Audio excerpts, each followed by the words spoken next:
Bhat. Thank you so much for joining us today. Let's start with IATA's March 22 cargo market analysis. The analysis reveals that air cargo volumes has fallen to pre-pandemic levels. Is this likely to look up by the end of this year? And what factors are likely to drive recovery? Thank you for having me, Manjula. And your question is very, very pertinent. And that's the discussion which I've been having with our customers all over the world. Yes, at this moment of time, we see some softness. Softness, like you said, the statistics of IATA giving the numbers. But the consensus all over the world from a customer is mostly that this is temporary, a dip which we are seeing due to various factors, be it the Ukraine-Russia border dispute, be it Shanghai closed down, be it inflation, high fuel price, various reasons. The confidence is that the business will pick up.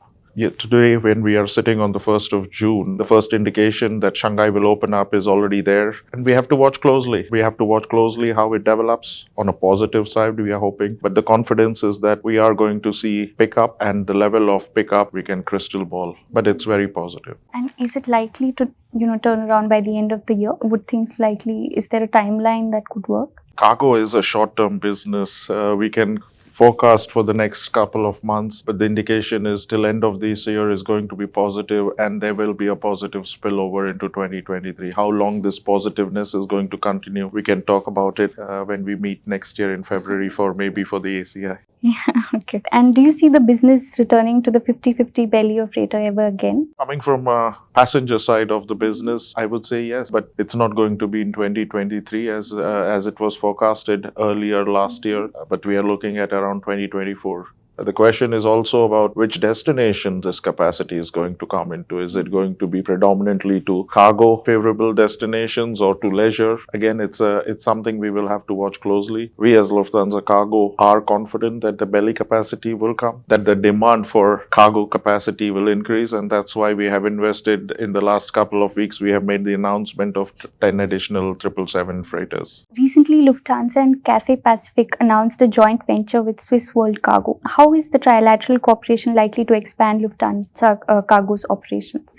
It gives us the flexibility to utilize the capacity of Swiss World Cargo, and at the same time, it allows Swiss World Cargo to utilize the network of Lufthansa Cargo and Cathay. It helps us to work closely with Swiss World Cargo. Obviously, we have to start. And we start with Cathay in the Hong Kong market. And this is the first step. It gives us access to each other's network, gives us better customers. So that's the important thing, the customers, flexibility of the capacity and much wider network. So those are the advantage we believe we bring to our customers in the market. We've also, if we can talk about sustainability a little, since sustainability is the talk of town right now. Can you tell us a little about Lufthansa's cargo climate program? I wouldn't say sustainability is talk of town.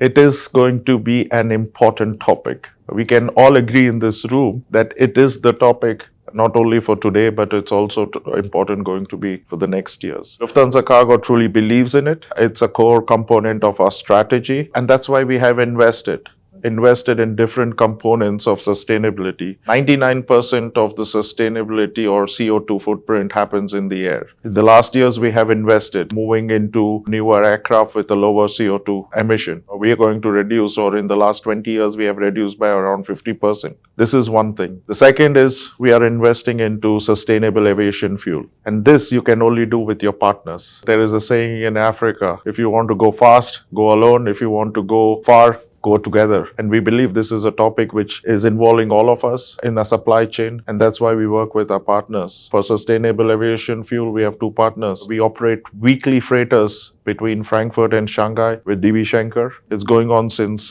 November 2020 and it's continuing into this year. But sustainable aviation fuel, we are also investing into new technology, next generation if you want to call, with Kininagel for PTL, which is power to liquid. That's the second part. We are also investing into new innovations like shark skin technology. What we are going to do is put shark skin on technology, a film on all our 777 freighters, which reduces the drag on the aircraft and which helps us. Those are the few things that we are doing on the air.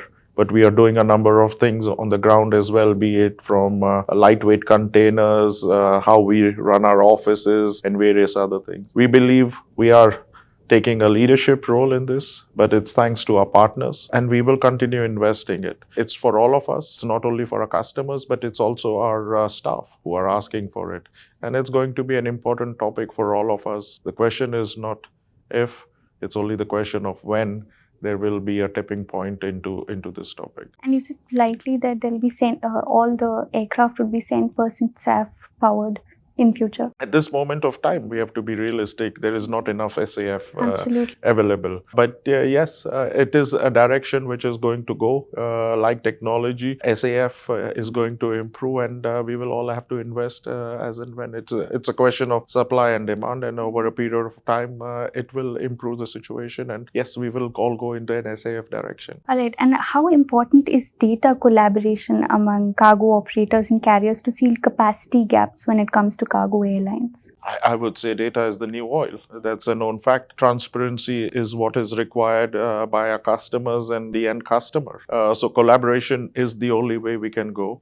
I think as air cargo, what we have achieved in the last 1 year or last 2 years of COVID is only because of collaboration with customers to airlines with their suppliers, with airports, and so on and so forth, including the regulators. So collaboration about data is going to be crucial to be faster. The reliability is one thing, but data transparency to know where a shipment is, to exchange about gaps in our flight. It's not just external, it's also internal. So along with sustainability, I think digitalization, we are talking about it, and slowly but surely we are moving in the right direction. Is it fast enough? We can all debate about it, but at least it's moving. What does the future of digitization look like at Lufthansa Cargo? How is this set to fuel industry growth? For us, again, with sustainability, digitalization is an important one. Digitalization is not about just data, it's about also challenging our own internal processes. How we were doing it with the old system, how do we use the new systems? For me, digitalization is also about technology. It's about how do you ease the workload on your staff. It's the question of how do you connect, collaborate with your customers, how you collaborate with your suppliers. So we are investing into technology per se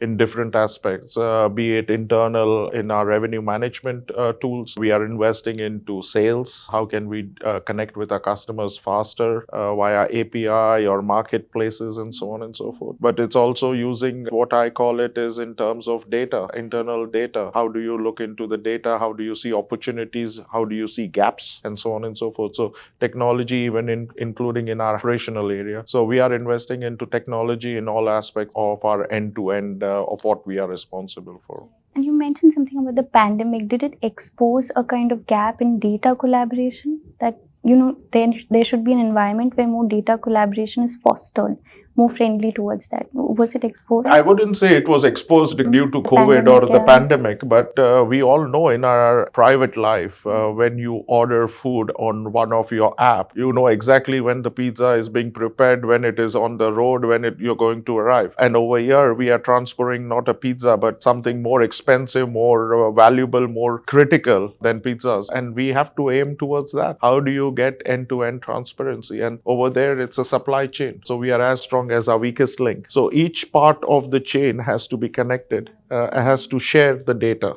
because not one entity is owning all the data. So technology, how do we collaborate? How do we trust each other to share this data is very, very important. So pizza is not the business we are in, but I just wanted to give you the analog. For the last question, what are the biggest challenges cargo operators face in this day and age currently? I would say it's not just cargo operators. I think it's talent. We see the Great Resignation happening everywhere. That's something we have to work on as an industry, but also as Lufthansa Cargo. No brand, however strong it is secure from what's happening.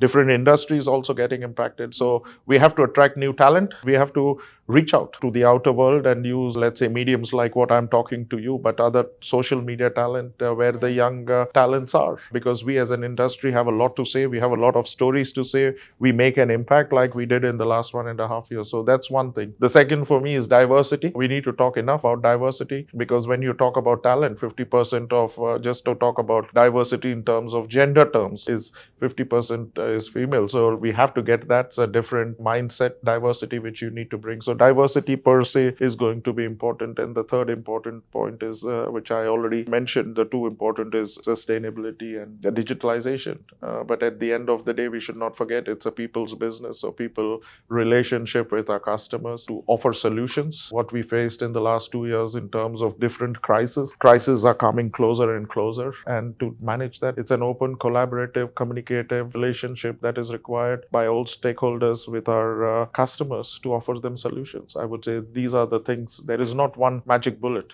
It's a different things which is required, and leadership is going to be important. How to bring it together. Thank you so much, sir. Thank you for your time. No problem. Welcome.